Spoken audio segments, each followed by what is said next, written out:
The beauty of open notes tests is you don't have to memorize a whole bunch of facts, but you do need to be able to find answers quickly.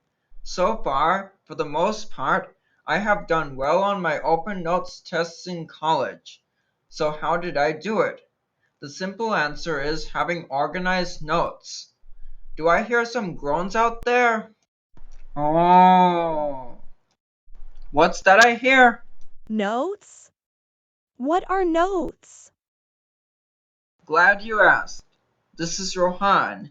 Check this video out on how to organize your notes so that you can easily access them and do well on open notes tests.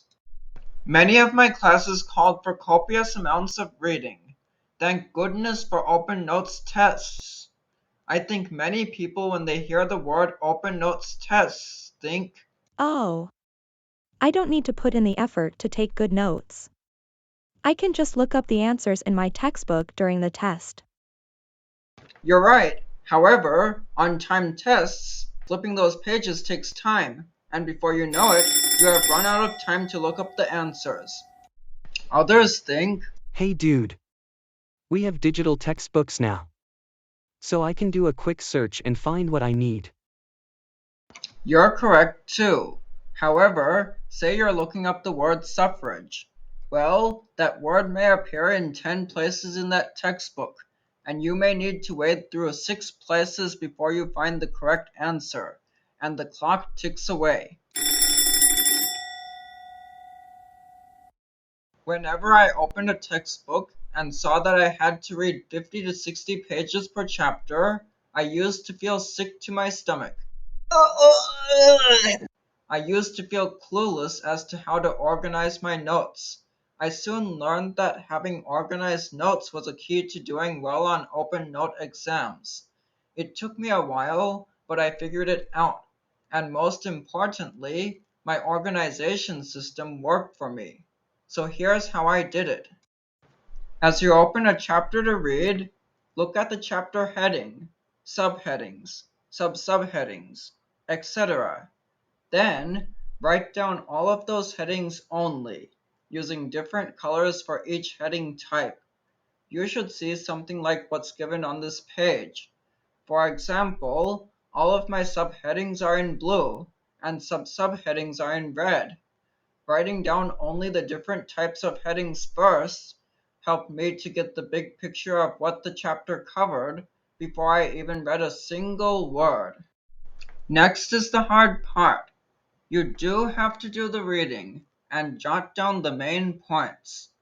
I found that taking my notes in tabular form, mostly using 2 columns, helped me to easily see and access what I needed during an exam.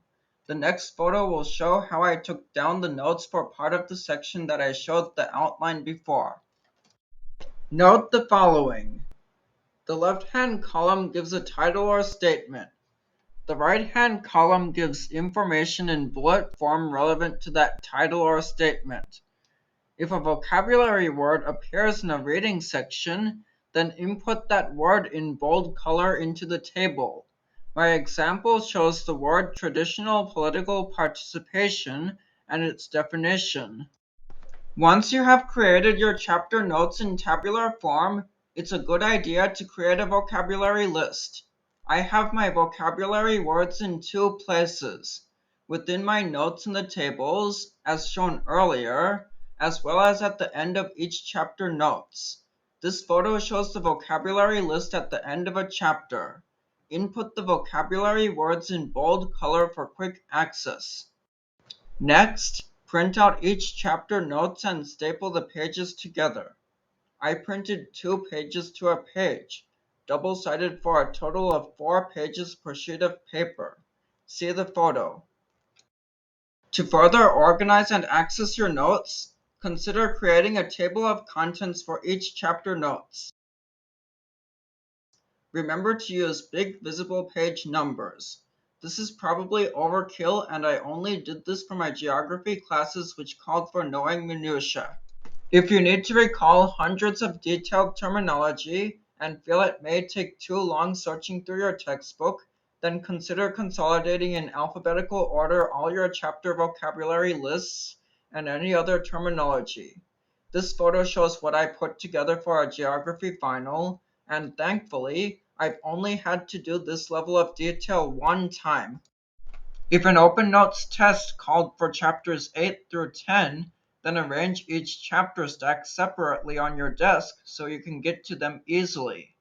Yes, it did take me time to organize my notes, but once organized, I was able to quickly access information during open notes exams and do well.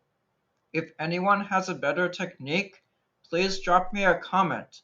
Thanks, and good luck on your exams.